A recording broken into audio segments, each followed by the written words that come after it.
Hola chicos, ¿cómo están? ¿Todo bien? Espero que se encuentren muy bien. Acá la profe Luciana. Y bueno, bienvenidos a las clases de historia. Hoy vamos a ver un tema muy interesante. Vamos a ver sus características, ¿sí? Seguramente lo están leyendo acá.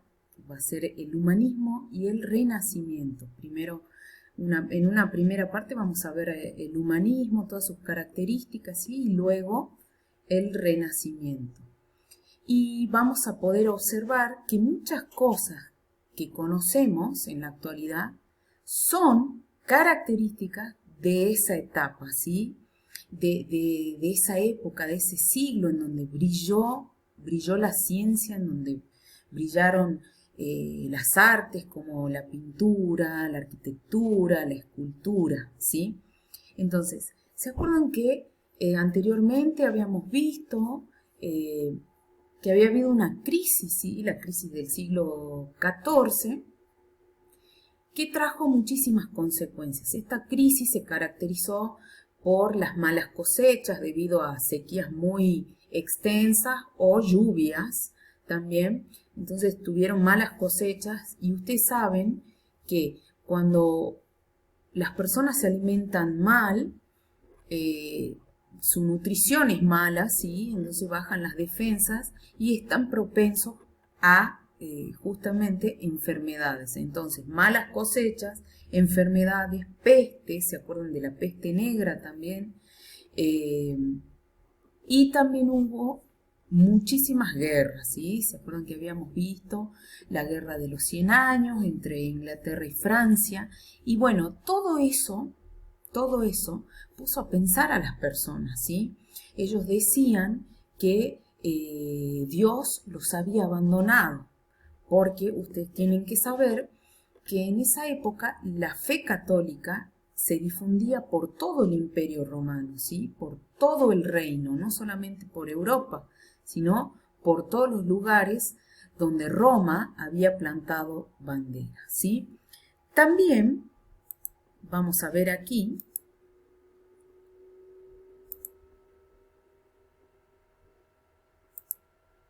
decimos que se habían formado multitud de señoríos, ¿sí? Y se acuerdan que las ciudades mercantiles habían crecido muchísimo. Se puso de moda la figura del burgués, ¿sí? Y nació una nueva clase social que vamos a llamar la burguesía, ¿sí?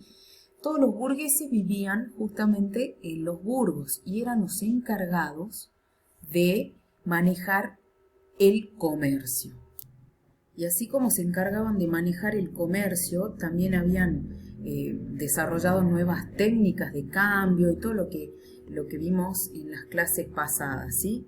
Y esta formación de muchos señoríos hacía que las ciudades estén siempre ocupadas, siempre comerciando, ¿no? Y como habíamos dicho, la Iglesia Católica es la que sostenía ese poder. Y también pensaban, ¿sí? De acuerdo a la Biblia, que la vida terrenal era solamente de paso, que en realidad lo que importaba era la vida eterna, la vida en el cielo, ¿sí? Entonces, cuando los individuos empezaron a ver que les pasaban malas cosas y a pensar que Dios no estaba con ellos, empezaron o comenzaron a dar valor a otras cosas y principalmente a sus vidas. O sea, que de una idea teocéntrica, donde Dios está en el medio, ¿sí? Van a pasar al antropocentrismo, donde el hombre es el que está en el medio y es lo que importa, ¿sí? Ahí ellos van a decir que el hombre es imagen y semejanza de Dios, pero tiene facultades que debe desarrollar, ¿sí? Van a hablar de la razón, de que el hombre puede utilizar la razón para pensar, ¿sí? Para dar respuestas a muchas preguntas que van a empezar a surgir en ese momento, ¿sí? Y cuando hablamos de los burgueses, imagínense que para la Iglesia Católica mientras que ellos decían que la vida en la tierra no era demasiado importante, para los burgueses sí, porque los burgueses eran materialistas, porque los burgueses tenían el signo del dólar, ¿sí? Ustedes imagínenselo, en los anteojitos, porque les gustaba la plata, porque gracias a sus técnicas se desarrolló el comercio. Entonces ahí van a chocar, ¿no?, esas ideas con las ideas de la iglesia, justamente.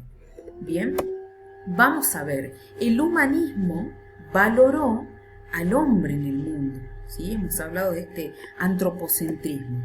Y va a tener ideas, y sus ideas van a rondar justamente en el hombre como centro del mundo, ¿sí? Pensamiento antropocéntrico. Consideraban al hombre como un ser libre y superior a las otras criaturas, ¿sí? Y estaba apto para el conocimiento y la creación. Y esto es muy importante, el hombre es capaz de razonar por sí mismo. ¿Ven el lugar que ya le van dando, ¿sí?, al hombre? Y como les había dicho, no es que eran ateos, no eran ateos, sino que le daban esa importancia al hombre porque decían que justamente era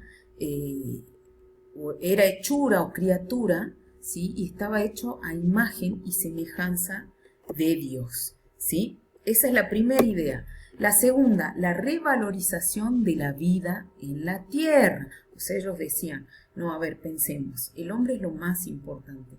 Entonces el hombre debe vivir bien acá en la tierra. Y tiene que dar respuesta a todas las preguntas que se hagan, ¿sí? Ahora, en contrapartida con el pensamiento medieval, ¿sí?, que decía justamente esto de la Iglesia Católica, ¿no?, que lo que importaba era la vida en el cielo y que esta vida eterna se iniciaba luego de la muerte. Y luego ellos pensaban, ¿sí?, que no habían verdades absolutas, que todo podían cuestionar, ¿sí? No había algo que sea indiscutible, todo se discute acá. ¿Y qué proponían? Justamente discutir teorías, observar los hechos y sobre todo la experimentación. ¿Les hace acordar a algo eso? Sí, a las ciencias y a su método científico, ¿no? Al método científico. Bien, nosotros vamos a ver acá, si ustedes ven la imagen, ¿sí?, ya se van a poder dar cuenta de lo que podemos ver, ¿sí? Y ellos empezaron a tener una nueva visión del universo. Vamos a hablar del geocentrismo y del heliocentrismo, ¿sí? Geocentrismo, acá yo tengo una imagen, ¿sí?, de la teoría geocéntrica, ¿sí? Esta teoría dice que todo el universo giraba alrededor de la Tierra y también el Sol, ¿sí? Esta teoría fue ideada por Ptolomeo, por un griego, ¿sí? Y decía todo gira alrededor de la Tierra, todo está listo para la Tierra, ¿sí? Entonces los humanistas van a empezar a pensar en eso y van a decir, no, es imposible que todo gire alrededor de la Tierra. Entonces empezaron a desarrollar otra idea, la idea heliocéntrica. ¿Qué dice la idea heliocéntrica? Que todo gira alrededor del Sol en realidad, ¿sí? Y acá nosotros vemos uno de los humanistas más importantes fue Nicolás Copérnico, ¿sí?, que él desarrolló esta teoría y después Kepler también estuvo de acuerdo y mucho después Galileo Galilei, ¿sí?, que ellos pudieron observar y se dieron cuenta que no es que todo giraba alrededor de la Tierra, sino que en realidad todo giraba alrededor del Sol. ¿Sí? Vamos hasta ahí. Muy bien. Vamos a ver. El tema de la imprenta. Bien. Como ustedes se imaginarán, siempre, hasta toda la Edad Media, no es que había una impresora, no es que había fotocopiadora, nada de eso. ¿Se imaginan si hubiese habido?